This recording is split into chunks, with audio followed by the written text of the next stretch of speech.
Now, there is a question. How did Hawa, or Eve, may peace be upon her, come about? It's a very interesting question, and it has a beautiful answer. According to some of the narrations, Adam alayhi salam was the only species, the only of his kind, mankind, one. There was no one else. Naturally, he was feeling lonely because the angels, there are so many, there are so many, me, I'm only one. So he used to want company. He used to ask Allah for company, something that would grant him comfort. One day when he got up, he noticed someone looking very similar to him.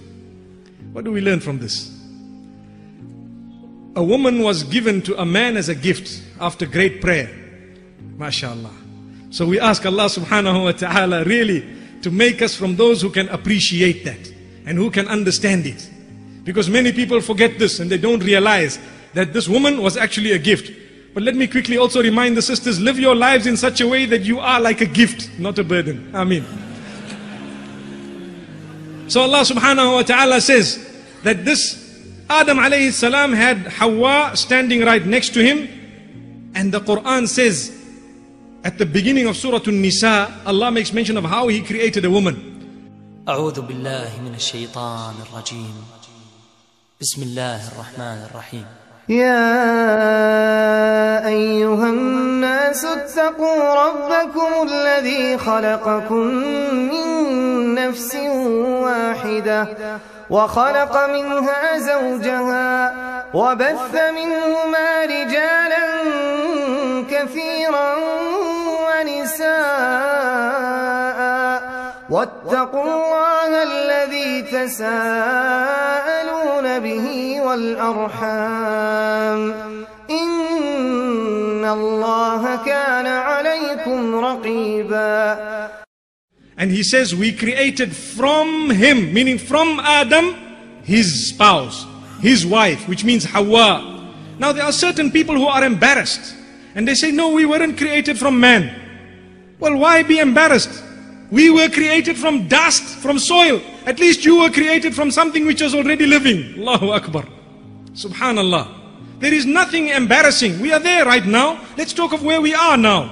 This is history. No need to deny a sahih hadith. And no need to deny a verse of the Quran.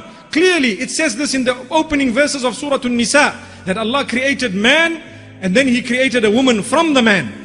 So, the hadith of Abu Hurairah radiallahu anhu in Sahih al-Bukhari makes mention of the rib of Adam alayhi salatu wassalam. There is nothing wrong with being created from a rib.